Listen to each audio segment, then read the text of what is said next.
16,280 उसका लॉस है, जबकि उसका प्रॉफिट जो है वो केवल 16,000 है। इसका मतलब आपको आई थिंक क्लियर हो रहा होगा। इसका मतलब उसको और कैश लेकर आना है। दैट कैश रिक्वायरमेंट इज 2,280 जो बी को लेकर आना है। ठीक है।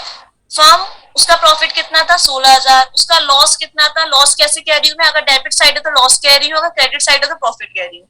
तो उसका प्रॉफिट कितना था 16,000, उसका लॉस कितना था 18,280। इट मीन उसका लॉस ज्यादा था। लॉस को वो कैश में लेकर आएगा। कितना कैश में लेकर आएगा 2,280 का। ठीक है।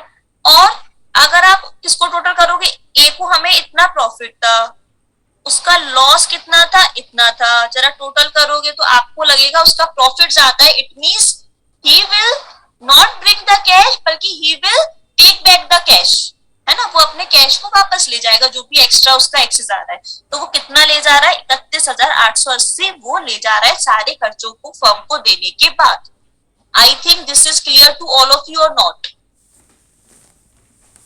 हाँ, तनिषा अग्रवाल इज राइट की difference is 2,280।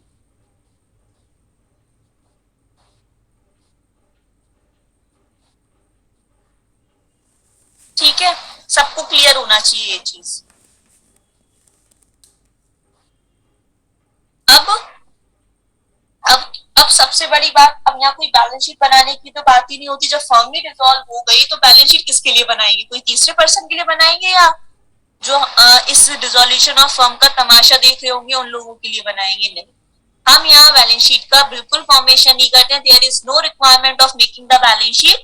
We will create the cash account, because हम कैश रिसीव करते हैं, हम कैश पे करते हैं। तो उन दोनों का बैलेंस अगर आपस में मैच हो जाता है, बैलेंस इन द सेंस अगर receiving is equal to payment, then we have done all the entries right, all the accounts create is right. सारे के सारे अकाउंट जितने भी क्रिएट करे, like realization account, like partners capital account, ये जितने भी अकाउंट हमने मेक करे हैं वो बिल्कुल सही बने हैं। हमारी जनरल एंट्रियां सही बनी है।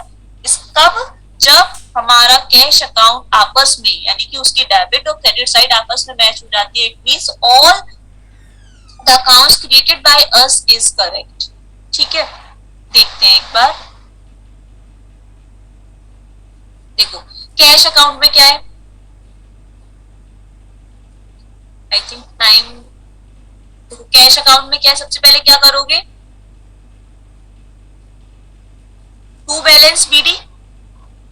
कितना इस ये बैलेंस बीडी का मतलब ये ओल्ड बैलेंस शीट में कैश का बैलेंस दे रखा है, 9,000 आपके पास ऑलरेडी था। आपने असेट से कितना रियलाइज करा, आप जो रिसीव करोगे ये तो पता होगा, कैश की सिंपल सा नेचर होता है। जो भी रिसीविंग है वो आप डेबिट साइड लिखोगे, जो भी आपकी पेमेंट है वो आप क्रेडिट साइड लिखोगे। तो असेट कितना रियलाइज हुआ आपको 48,000। आपने सारे खर्चे पे करे, वर्कर्स प्रोविडेंट फंड ये सब पे करा, कितना आ गया 13,400 का। फिर क्या करा, कैश लाया था बी, 2,280 का कैश लेकर आया था, अपनी कमी को लेकर आया था। ठीक है, फिर आपने कैश पे भी किया था ए को। ठीक है, अब बी का लोन अकाउंट, बी का लोन अकाउंट शायद क्वेश्चन में दे रखा है। बी का लोन अकाउंट, अगर कोई लोन होता है ना किसी भी पार्टनर को, तो डायरेक्ट उसको कैश में पे करते हैं, है ना। क्योंकि जो ऑर्डर होता है पे करने का, वो ऑर्डर आप समझ लीजिए सबसे पहले हम आउटसाइडर्स को पे करते हैं। सबसे पहले लाइक हमारे क्रेडिटर्स, लाइक हमारे डिवेंचर होल्डर्स, सबसे पहले हम इनको पे करते हैं। लेकिन फर्म में डिवेंचर होल्डर्स नहीं होते, वो कंपनी में होती है। तो यहाँ पर कौन होते हैं, यहाँ पर क्रेडिटर्स होते हैं। तो सबसे पहले हम उनको पे करते हैं। क्रेडिटर्स और सिक्योर्ड क्रेडिटर्स और अनसिक्योर्ड क्रेडिटर्स, ये उनके टाइप्स हो गए। तो पहले इन दोनों को पे करते हैं। इन दोनों में भी पहले सिक्योर्ड क्रेडिटर्स को पे करते हैं, उसके बाद अनसिक्योर्ड क्रेडिटर्स को पे करते हैं। उसके बाद किसी भी पार्टनर का लोन है तो वो पे करते हैं। उसके बाद अगर कुछ बचता है तो पार्टनर्स के कैपिटल अकाउंट का पे ऑफ किया जाता है। मेरी बात समझ में आ रही होगी कि सबसे पहले secured creditors, then unsecured creditors, then उसके बाद अगर किसी पार्टनर का लोन है तो वो लोन, उसके बाद पार्टनर्स की कैपिटल का पेमेंट किया जाता है। ये बात क्लियर होगी? ठीक है बेटा, ये मीटिंग ऑफ होने वाली है, लेस देन 1 मिनट बचा है। बाकी का मैं कल आपको समझाऊंगी, ठीक है। बाकी आप इतना समझ लेना, बाकी मैं कल क्लास लेके आपको समझा दूंगी। और तब तक के लिए इसको रिवाइज कर लीजिएगा।